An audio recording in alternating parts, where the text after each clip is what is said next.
statement, and then we'll take questions for the players first. The players will be available in the hallway for a few minutes if anybody needs any additional questions. Okay, we're just so excited to finally know who, when, where, what, just, some of those variables, put things into place. We're excited for the opportunity that's in front of us. We feel thrilled with the 6th seed. We feel like that is what our team worked hard to earn down the stretch. We're playing really good basketball and just really excited about the opportunity to showcase that again together. Questions for the players? Alexis, as a Lincoln resident, please tell me a little bit of just kind of what this moment means to you and what it kind of means to represent the Huskers in the tournament. Yeah, it's super special, always have dreamt of playing in the March Madness tournament, and now that we're a 6th seed, it's super special, and I'm excited to see what this team is going to do. So. Yeah, for any of you, just your initial reaction on drawing the opponent that you drew. Yeah, I think it's hard to look at all the projections and the bracketology and stuff because you really never know. So whatever number came out there, I think we were ready for it. And I think it's pretty cool that we got that 6th seed because I think that we deserve to be that high. And the projections had us a little higher than that, so I'm really honored that we were able to get that high. Why do you think you deserve to be that high, Jeff? I just think the way we're playing right now, I think this team has had some incredible wins, and if you go based on how we've played the last 10 or so games, I think that we are capable of beating any team in the tournament. So I think it's pretty cool that they could recognize that as well. As 6 of the players on this roster played in that game in 2022. Just how's that experience going to carry over into this tournament? Yeah, I think it showed that we really wish we had won that game, and I think it shows that we're not content with just being at the tournament. We really want to go there and we want to prove something. I think that playing in Minnesota really helped us this last week. And now we've had some experience of being in the tournament. It's not as shell-shocking. It's I think we're super excited to be able to go on a deep run and believe that we can do that. You been in that arena, Jess? I have. What's it like? They get a good crowd out there in Corvallis. I played there a couple of times. They have really good coaching staff and great players. So I'm excited. I mean, I like Oregon, so I'm excited to go back down there. Natalie, this is your first time in the big dance, March Madness. Just what are those emotions going through your head, and then also just how excited are you to play? I'm super excited. I've kind of dreamed of this ever since it came into the picture, and being able to do it with this group and the run we've had so far, I'm really looking forward to what we can do. Is it something you kind of thought coming into your freshman year at Nebraska that this would be your role too, having a big role in the team? I knew what this team was capable of, and I know they didn't make it last year, and my goal was to make it this year, and I think that I was able to help lead the team there. Coach, you guys make a pretty deep run in the Big Ten tournament. Just tell me how that kind of propels this team going forward into the NCAA tournament. Yeah, well, I think that the way that we played in Minneapolis in the Big Ten tournament and the teams that, we just have so much respect for the teams that we had to work through in order to get to that championship game and then to be in an overtime game. I think it gives us confidence because we know that if you can go and beat Purdue and Michigan State and Maryland and be in an overtime game with Iowa, that we're poised to be able to compete with the best teams in the country. And so we're pleased and thankful for the confidence that just playing in the Big Ten gives to us. Alexis, you guys did a little dance show and just kind of showed a little bit of character today for all the fans out there. Just what is the camaraderie around this team? How's that kind of helped on the court as well? Yeah, this team's super close. I was talking to someone earlier today, and any moment we get that we're not on the court together, we're spending it either at one of our teammates' house. Ani loves to make food. We watch The Bachelor together. It's a lot of fun, and I feel like people can see that in the way that we play. And Coach Williams kind of lets us show our personalities and be ourselves, and we're just really close, and it's a lot of fun to play with this team and this program. How have you seen that kind of develop over the time you've been here in Nebraska? I feel like we've always had really close teams here. Our coaches do a really good job of recruiting really high character people that just love being a part of a team, and really the culture here is not like anywhere else. And I think just the relationships that I have developed through my 3 years here are forever friends. I still talk to Bella Cravens and Trinity Brady, who I played with as a freshman, and they also come back to Lincoln. And for them, I mean, I just feel like that speaks so highly of this program that people would love to come back to Lincoln, Nebraska to hang out with each other. So. Coach, outside of having some fans in the stands as well, Coach Ravel was in the stands. Josiah Alec made his way out there as well. Just tell me about the overall support that your program has seen, not only just from Husker Nation, but also from supporting athletics as well. Yeah, it's just hard to put into words, just the way that kind of camaraderie and how that feels. And to see Coach Ravel here tonight, and obviously it's pretty well documented that that we lean heavily on each other, and she's been an incredible mentor to me in my time at Nebraska as a very experienced head coach that we share a lot of the same ideas. So having her here means a lot to me tonight, but but I've received text messages from Will Bolt and John Cook and John Walker and like from lots of different head coaches in the department already since the announcement of our seeding and opponents. And I just think that it's really tight-knit. The same thing Lex is kind of trying to put into words about our team and our culture and the players that have come through here and the way that they connect with people, and just that's what makes things so special. But certainly what makes things pretty special about this athletic department, and I feel honored to be supported by so many awesome coaches and support staff here at Nebraska. Alexis, A&M is a pretty physical and also tall team. I know this is early, but just how are you guys going to try to use your physicality against them? Yeah, playing in the Big Ten, it's pretty physical every game. You play different opponents all season long to prepare you for this moment, and we're really just going to trust our training. We gained a lot of confidence from the Big Ten tournament, and just do what we do best. What, Amy, not a game, but does it feel a little bit like a win to get the 6th seed?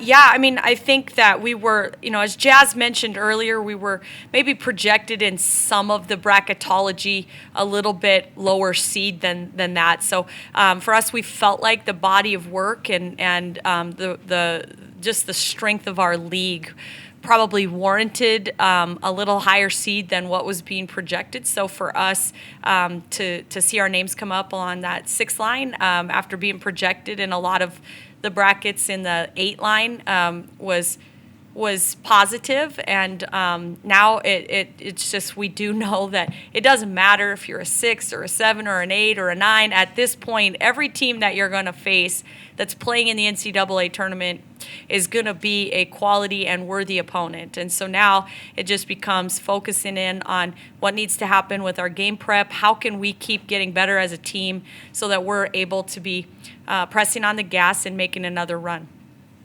Only so many teams make the NCAA tournament for the women. Only so many teams make it for the men, and both programs made it this year. Just what does that mean about, or to any of you, about what that says about basketball here at this university? Yeah, I think it's really special. I think it goes to show like the way that Coach Williams and Coach Hoiberg support each other, the way that the men's team support the women's team. I think it's really special to have them in the stands at our games, and the same for us to be in the stands for their games. We're always supporting each other and rooting for each other, so I think it's a pretty cool dynamic to have both of us competing in the tournament. It's a super exciting time for this university. Amy, not every school does a public watch party. Sometimes that's logistics. Why did you decide to do a public watch party this year?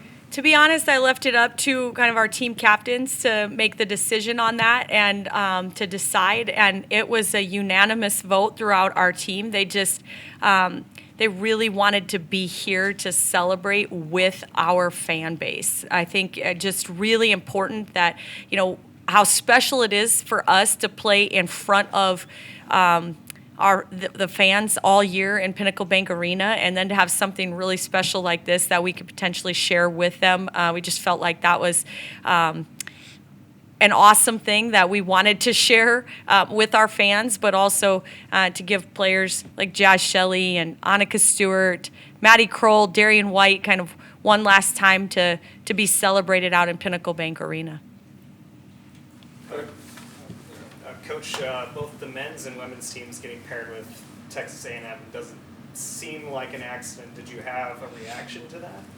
I don't have a reaction other than, can you get all of Texas A&M's film loaded on my computer in the next 30 minutes? And to be honest with you, at this point, we just feel like, who's the opponent, and let's start our preparation. Let's start getting ourselves ready to play. And for us, there's not much of a reaction to it other than that.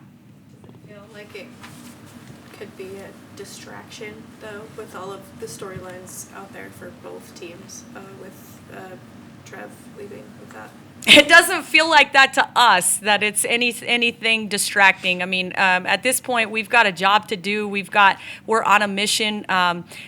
We know what it takes to put ourselves in the best position to prepare, and we don't play against the athletic director. I mean, that's just the facts. So we're not looking at this like a distraction in any way, shape, or form. Coach, just kind of, you've had the week off. Just what has been the message to your team, knowing that you guys were going to get a bid in the NCAA tournament, just kind of having to wait that week? The message has been that the teams that really tend to flourish are the ones that are not just satisfied with being here, the ones that are continuing to find small ways to improve. And so I think this last week has really provided us an opportunity to kind of take a peek at a couple other tools to put in our toolbox for the tournament and polish some things up, get a little bit better at some things that might be coming our way, playing teams that we haven't seen before, and continue to keep trying to find ways to get better. Obviously, you've got Natalie Potts, younger player. I know your daughters were in the audience as well. Just tell me kind of what this moment and this kind of, getting to the tournament, what it means just for those younger players and the players who will be coming into the program next season. Yeah, well, I think, our younger players that are in our program right now have done an absolutely outstanding job of looking up to the seniors and the veteran players that are in our program, and just really taking a ride on their wings and being able to see and understand and be coachable and to soak it all in, and the approach that players like Jazz Shelley, watching extra film, coming in extra, getting extra work, doing extra shots, Alexis Markowski, her positive self-talk, the way that she approaches things, Maddie Kroll, what she has to do on a daily basis just to be able to be out on the court every day with our team, as far as taking care of her body and the amount of hours of treatment and just extra that she does to be able to be out there. And all of those things are incredible lessons for our younger kids that have just soaked that all up and really understand how you do things to be, with that type of professional approach, to put yourself in positions. It's great leadership from our upperclassmen. It's really great leadership even from our underclassmen, being willing and ready to take all of that in and soak it up and absorb it. And I know that at least my daughter and our incoming freshmen for next year are also just riding this high with us, and so excited to be a part of this program. And we've got a lot of excitement and energy around our program right now, and we're excited to continue to build on it. Jazz or Lex, why did you vote for a public watch party tonight? Yeah, we just thought it was really important to have the people that supported us the entire way to have a piece of this win. They weren't a lot of them weren't able to be in Minnesota, and we think that we wanted to share that win with them as well. So it was really cool to have them out there today, and like I said, out there, no matter where we are, we feel their presence. So I think it was cool that we were able to share that with them. Jazz, this being your last ride, just kind of looking back on making the decision to return, just kind of how do you think that the decision went, and how are you just so thankful to be able to back in the NCAA tournament? Yeah, well, when I was making the decision, it was tough, but like right now, I'm completely over the moon that I came back for another year. This is what I wanted to do, and I'm very appreciative of my teammates wanting to do that with me, and even having freshmen that didn't experience not going to the tournament last year come in just as determined as we were to get back to that position. So I'm really grateful for the people I'm able to do this with, and very thankful that I got this opportunity to have another year. Coach, what do you know right now just about Texas A&M? I have watched 1 or 2 game films throughout the year as we were prepping for other opponents, and just, so my husband watches a lot of film with me at home too, and he was like, oh yeah, I remember when we were scouting and watching Texas A&M kind of as they were playing against one of our other opponents, and so we've got a little bit of knowledge. There's, a player or two, one of our current freshmen, Logan Nisley, went to the same high school, Bismarck Century, as Lauren Ware, who plays for Texas A&M. So there will be 2 Bismarck Century kids on the court playing against each other. There's some familiarity with Lauren and some of their roster, and so my plan is to get even more familiar with them tonight.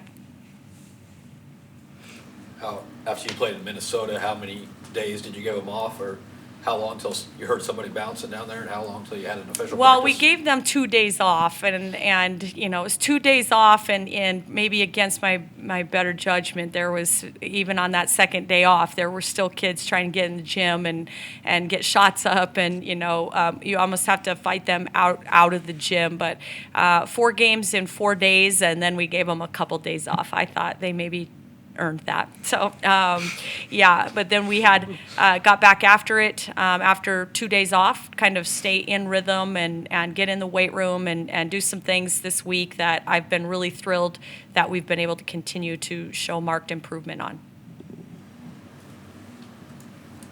Anything else? All right. Thank you, guys. Thanks.